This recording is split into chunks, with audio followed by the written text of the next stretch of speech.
Ring, ring, ring, ring. Hello. This is 2004 calling. Yeah, so we did this top 10. I've got some bad news for you. We have not put Harry Potter on here. We did not put Ray. We did not put Dodgeball. And we did not put The Machinist. Give our apologies to 2004 Christian Bale. I know his body went through a lot. Let me see how tiny that is. Oh. Hi, yes. I think that you owe an apology to Alfonso Cuarón, because that is the best Harry Potter. And honestly, Harry Potter's not going to be on any of these lists then. So, all right. I hope you're happy. Am I talk to them? Oh, yeah. Sorry.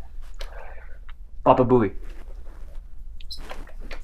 Yeah, I don't know why JD was complaining to you the year 2004 about Harry Potter not making a list. But anyways, thanks for calling. Hey, what? Yeah, I love you too. All right, bye.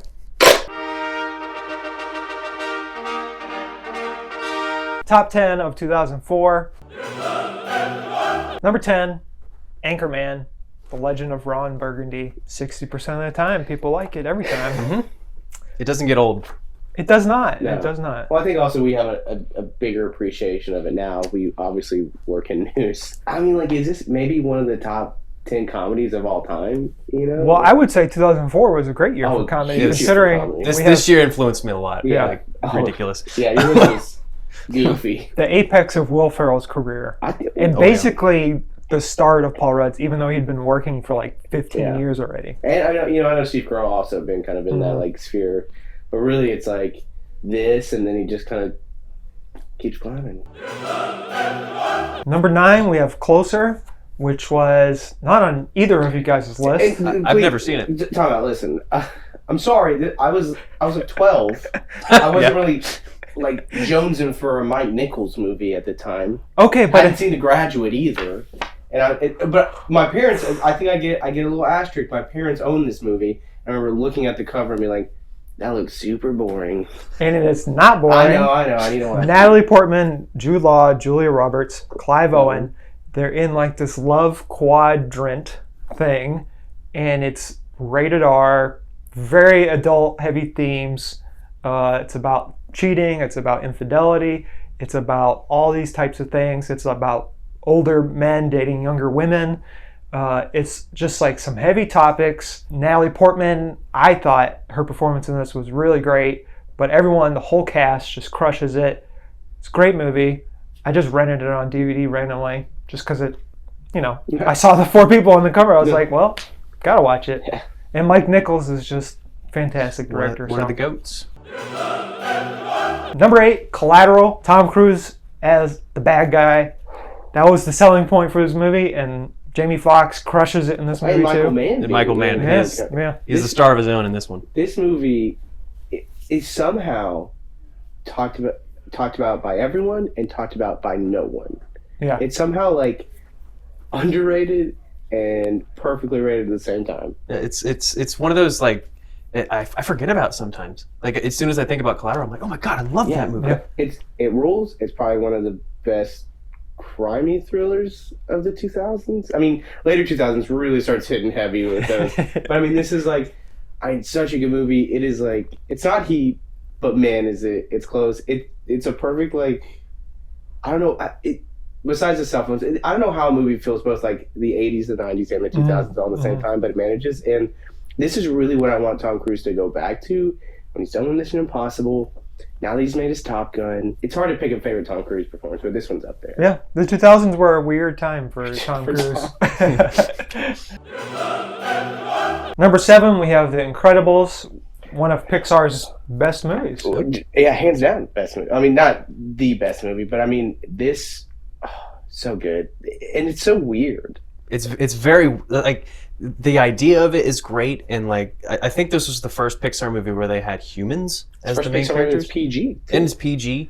It was like edgy at the time. It still kind of is. It's just like a family action comedy that just happens to be made by Pixar. That also takes place in the 60s. It's just like it's a weird Brad Bird vibe, and I love Brad Bird. I think he like animation, he has not like done a bad thing animation. It's the only good Fantastic Four movie we've ever gotten. Yeah. You know, it's just there's so many good lines and Syndrome's great, and it's like and it really, to me, this is, I mean, I know nothing gets bigger than Tom Hanks and I guess Tim Allen at the time, but like this is like a casting like that.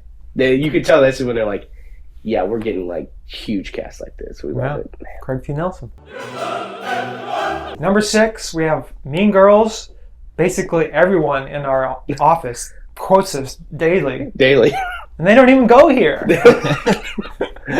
Well, they do go. They do. They work here. They work. Tina Fey's apex is Mean Girls. Like, she's done obviously 30 Rock and other things, and people would argue that maybe 30 Rock was her best work, but I think argue that. I think Mean Girls is much more of a cultural impact on the world. Absolutely. Can I ask you this too? What you guys think about? Because I know there will be some who scoff that this is higher, significantly higher than an Anchorman.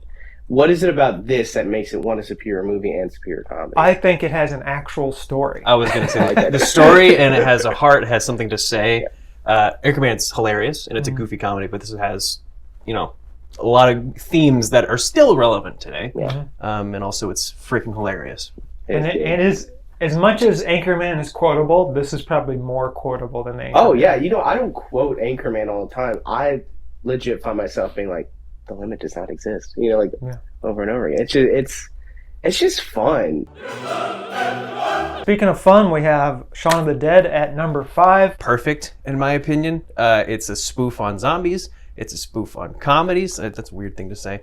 But it's just lightning in a bottle, this movie. Like, it was a low-budget movie that became a smash hit. It introduced the world to Simon Pegg, Nick Frost, Edgar Wright, one of my favorite directors now. Just a great movie. You could tell he grew up watching horror movies because The Evil Dead is very, very much threaded throughout this movie, but also Night of the Living Dead and all these other old-school classic zombie movies. And number 4 is The Aviator, a fun time in a different way. Yes.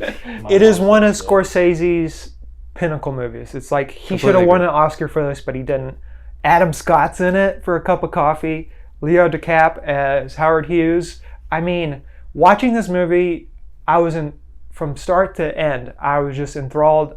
I watched this probably like 2005, 2006, so I didn't really have a cell phone at the time. Couldn't really get distracted by anything. Didn't need to. Watched it on my Dora the Explorer TV. Sat right up to it so I could. Perfect. This is a very weird subject to talk about. Like Howard Hughes, who is a very interesting person. This movie's super entertaining. Mm-hmm. Like Scorsese is. I mean, he's the GOAT for a reason. But this is. I agree with you. This is probably like top 3 Scorsese movies, in my opinion. Everyone thinks of the cleanliness and all that, and like my parents used to be like, "Hey, that's you. You're Howard Hughes." But there's like the repetition, and there's the collecting weird stuff and mental breakdowns and all that. It's really good. Number 3, Kill Bill Volume 2. Volume 1 was on our last list. This one's on ours, so it makes sense. And I think we said it last time. The second one is the best one, in my opinion. Tarantino's best. Mm-hmm. So good. It's very good. It's everything that Tarantino is great at. Where he has the slow burns. He's got the witty dialogue. He's got the tension coming through the roof. All the weird references to kung fu movies that he throws in everything. It's good. I mean, we obviously get the Superman monologue. Yeah, right. And Pete of course, Tarantino. Uma. I'm Vindicated. Spider-Man 2.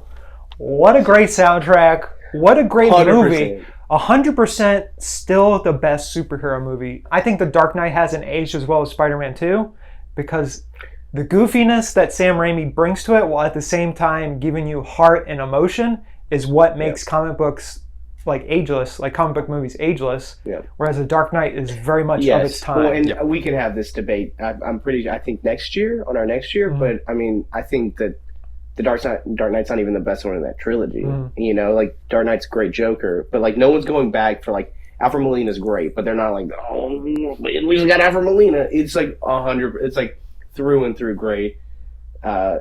Just all the care. I mean, and it really is like you can tell this is where all those characters are like, yes, we are in our stride. You got Harry, you got J. Jonah Jameson, and probably the the best he's ever been. Yeah, You got like Ted Raimi being great, and thankfully Toby even got to make the movie. Mm-hmm. Oh yeah, people forget that it was almost Jake. Jake had to almost step in. And then they put the back joke in there. And they put the back joke in there. It's just so good, and it really is like that perfect like blend of that like quirky Sam Raimi love of the 60s Spider-Man, nerdy Spider-Man. Mm. Why is Spider-Man so handsome now? I don't know. You know, it's like whatever. It's perfect. And I mean, Vindicated just shoots through the roof. That's the whole reason we put it on the list.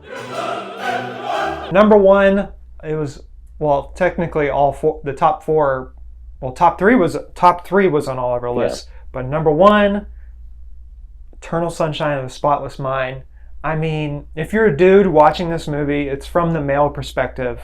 So it's very much like a dude movie about losing a person you love, that you think you love. A lot of people, just like 500 Days of Summer, misinterpret what this movie means. Yep. It's a guy forcing himself to love someone that doesn't really love him back. Yeah. And so it's non-linear, crazy set pieces. Jim Carrey's best performance. Yes, without a doubt. Kate Winslet, I mean, she's just amazing. Ruffalo, Elijah Wood, Kirsten, back-to-back top two. There we go. And really, to me, like, this is when you find like a point. We brought up 500 Days of Summer. We've debated a lot about what the most hipster of the 2000s were, and this is kind of, I feel like, a really great like launch pad of that. Like, this is where you start seeing these what feel like indie movies kind of blowing up in the mainstream. And it was one of the first, well, not the first, but it was definitely one of the pinnacle movies to put manic pixie dream girl trope on its head. Yeah. Like, it still has those problems, obviously, but it is like Clementine is her own person. And she's like, it's a memory of her throughout the movie, but she becomes her own person throughout it. So it's just got layers like an onion. It does. And Charlie Kaufman knows how to write an onion. Man. And that brings up a good point. I would love to do more of we need to do a video on like movies that dudes just interpret way wrong. Yeah. This 500 Days of Summer, Fight Club. Fight Club in there. Fight Club, Scott Pilgrim.